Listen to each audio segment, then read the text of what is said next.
Can I speak? Can I speak? I don't need that. I don't need that. No. I don't need that. I don't need that. Sit down. I wasn't going to speak as being a work-related retirement party. I never worked with Dr. Verdier. But since Dr. Adi Petro brought me into this, I figured I had to speak. For those of you who know Dr. Verdier, and you all do, and I just heard that he doesn't panic. For those of you who think he doesn't panic, I'm here to tell you he does. And the one time, it's only been once, the one time that I saw him panic is the day that I drove from Massachusetts to New York, and those of you that are at the wedding may have heard this story. I drove to New York, approached his front door, knocked on the door with a bottle of Johnny Walker Black and a bouquet of flowers to ask Dr. Verdier and Mrs. Verdier permission to marry their daughter. Well, Mrs. Verdier was not home. Dr. Verdier just looked past me and was like, "Where's Sabine? Where's Sabine?" I said, "She's not here." I went into the living room, we had some small talk, and then I told him that I respected him and I wanted to ask his permission to marry his daughter. That is the time I saw him panic. Since she wasn't home, the next thing he did, he excused himself.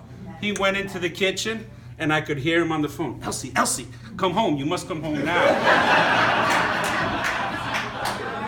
At which point in time, shortly thereafter, she arrived back home, told her what I was there for, and she greeted me with open arms, gave me a hug, at which point in time, Dr. Verdier then succumbed to that and gave me a hug as well, because if it was okay with Elsie, it was okay with him.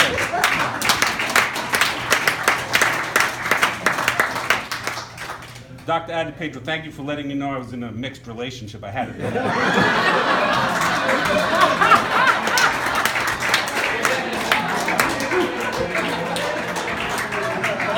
Now this would be the perfect time that I could roast my father-in-law, excuse me, that I could roast my father-in-law, and I'd love to do it, but I can't. He is the most generous, sincere, loving man that I've ever met. And while I never worked with him, I am the beneficiary of his greatest work, my wife, and then my 3 daughters, and I thank him for that. And Elsie, thank you for that as well, because you had a little part in that, I would imagine. Right? And so I thank him, I love him. Good luck with your retirement, and hopefully somebody else in this room will be able to feel the same way I feel about your other daughter someday.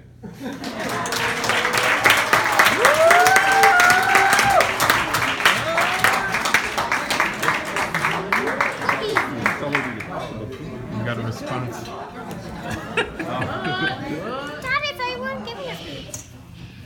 My name is Peter Bayako. I'm perhaps the only medical doctor here, non-surgeon, non-anesthesiologist, who's known Lem for a long time.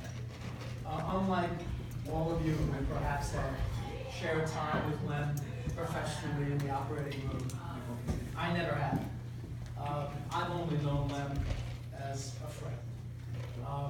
It's because of Lem that we share something that we both love, and that's golf. When I first met Lem, he said to me, "Peter, you don't play golf." No, I have no interest in golf whatsoever. That's crazy. All doctors love golf. So one day, he comes over and he says, "Here, I'd like you to give you this gift for golf lessons." I turned around and I said, "I might give this a try." I turned to my wife and I said, "Listen, Dr. Verdier just gave me this gift certificate for 5 golf lessons. Would you like to join?" She said, "Sure." So we gave it a shot and we loved it. We fell in love with it. And a year later, Lem sponsored Mary Lou and myself for Monty Briar. So we are members here along with Lem at this wonderful club. So my story is to let you all know that Lem is my golf partner, and it's because of him that we share this wonderful love for the game of golf.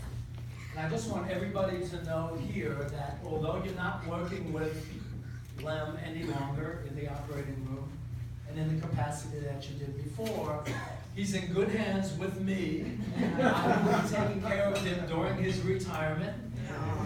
We meet every weekend. We play both on Saturday and Sunday with many friends here, and we have a wonderful time. And I'll continue to take very good care of you.